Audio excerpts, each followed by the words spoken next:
Hey guys, it's time for another This Week in Appalachian History. This is Shane Simmons coming at you. First off, I want to start again. I got a postcard from our friend Daniel Armstrong again, and this is the Jefferson Pools at Warm Springs, Virginia, and I did not know this existed. If you can see that, I know there's glare, but it's such a cool thing. Love getting these postcards. I've been getting a few of these from several folks, so I try to share them when we get them in, so really appreciate that. I hope everybody had a great Labor Day. I'm a little late getting this one out just for the second week in a row. Been a busy weekend, but I want to get to the history here. Starting with September 9th, 1786, John Breathitt was born in Henry County, Virginia. He would go on to be the 11th governor of Kentucky. He was actually the first Democrat and the second Kentucky governor to die while in office. So he had a couple of claims to fame. I don't think he wanted that second one, but he died of tuberculosis, and shortly after that, the county of Breathitt was named in his honor, so that's where we get Breathitt County, Kentucky. Our staying was September 9th, 1839. Devil Anse Hatfield was born in what is now Logan, West Virginia, and there's a little bit of debate about where the nickname Devil came from, and there's a little bit of, like I said, all kinds of different stories you'll hear. Some say his mom called him that. Other people will say that Randall McCoy of the infamous Hatfield-McCoy feud called him that. Some said it was because of his bravery in Civil War. And yet another theory is that it was as a contrast because he had a cousin that was named Anderson Preacher Ants at Hatfield. So of course you have Preacher Ants and Devil Ants to balance. My guess would be that one would be more likely it, but what do I know? I know nothing. I just know what they tell me. So he served in the Confederate Army, and along with his uncle Jim Vance, they formed a guerrilla unit known as the Logan Wildcats that caused quite a bit of chaos up in the area. He's actually also credited with helping, or his group, the Logan Wildcats, helped kill Union General Bill France. So they, like I said, they had quite an extensive participation in the Civil War on the Confederate side. He's also suspicioned in the murder of his rival Asa Harmon McCoy, who was returning home after fighting for the Union Army. He was jumped and ambushed, and this act is thought by many to be what triggered the whole Hatfield-McCoy feud. So the murder of Asa Harmon McCoy may have touched the whole thing off. So Devil Ants, of course, was the patriarch of the Hatfield family. He had a hand in the execution of Talbot, Farmer, and Bud McCoy, and he was also present at the Battle of Grapevine Creek. So he really had, he's probably the first person most people think of when you hear the Hatfield-McCoy feud. It's Devil Ants Hatfield. And just because of that nickname, if nothing else, it actually seemed to quite suit his personality. He was pretty ruthless at times. He died in 1921 at the age of 81 in Logan County, and he's buried at the Hatfield family cemetery there. And I've actually been there. I've got some pictures from his grave. He has a life-sized marble statue of him right above his grave. It's quite something impressive to see. And most recently, he was portrayed by Kevin Costner in the Hatfields and McCoys miniseries. So that was Devil Anse Hatfield. I don't think I want that nickname slapped on me. Moving to September 10th, 1986, Ashley Monroe was born in Knoxville, Tennessee, and she's a country music singer-songwriter. She's most famous for her work as a member of the Pistol Annies, along with Miranda Lambert and Angelina Presley. They had that song, big song that came out, Hell on Heels.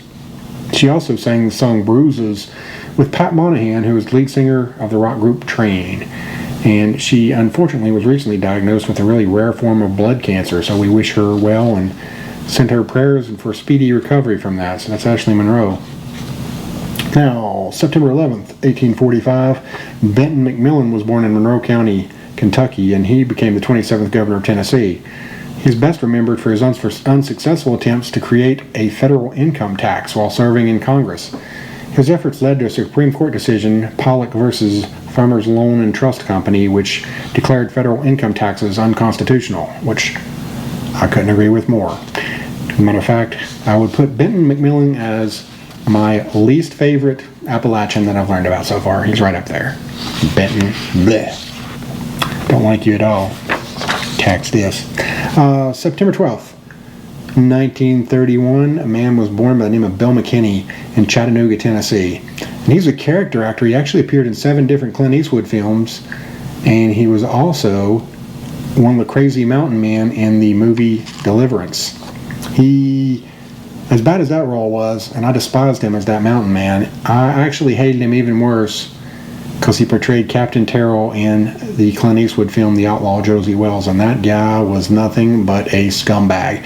Nothing thrilled me more than when, no, I don't want to ruin the movie for you, skip past here if you've never seen it, but when Clint Eastwood stabs him with his own sword, it's the greatest moment in film history just about my life, because I despise this guy. And The Outlaw Josie Wells is one of my favorite movies of all time as well. So he was also in the last John Wayne film. He was killed by John Wayne in that one, called The Shootist, and he appeared in the first Rambo movie, First Blood, believe it or not. So this guy had a very extensive career as a character actor before passing away.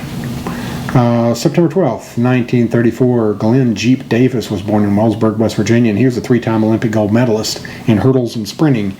He won medals in the 1956 and the 1960 Olympics, and he ended up being on the cover of Sports Illustrated and played for a couple of years for the Detroit Lions in the NFL. So I remember another sprinter did that, or hurdler, Ronaldo Skeets Nehemiah did that, but I guess that was in the 80s. So actually Glenn Jeep Davis set a precedent for that prior to Skeets Nehemiah's day.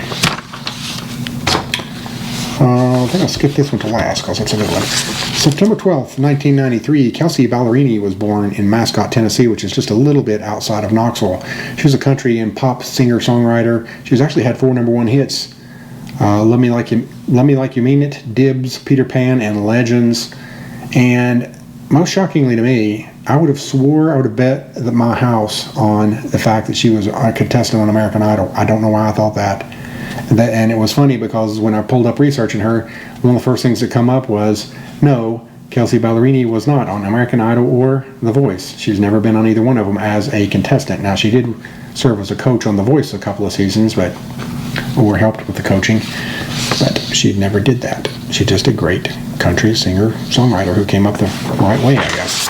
Finally, September 12th, 1952, the Flatwoods Monster, also sometimes known as the Braxton County Monster and sometimes also known as the Phantom of Flatwoods. Basically, what happened with this was 2 brothers, Edward and Fred May, and a friend, Tommy Heyer, who saw a big, bright object crossing the sky and landing on the property of a local farmer by the name of G. Bailey Fisher. The boys went back to tell people about this story, and soon the boys and 4 others returned, and amongst the people who returned was a West Virginia National Guardsman named Eugene Lemon. And they came back looking to find out what in the world it was that these boys saw, and then they saw a pulsing red light, at which point Lemon, the National Guardsman, pointed his flashlight at it, and he described what he saw as a tall, man-like figure with a round, red face surrounded by a pointed hood-like shape. And so the creature at this point made a hissing sound and kind of glided toward the group. So they took off running. Lemon dropped his flashlight and they just went off sprinting away.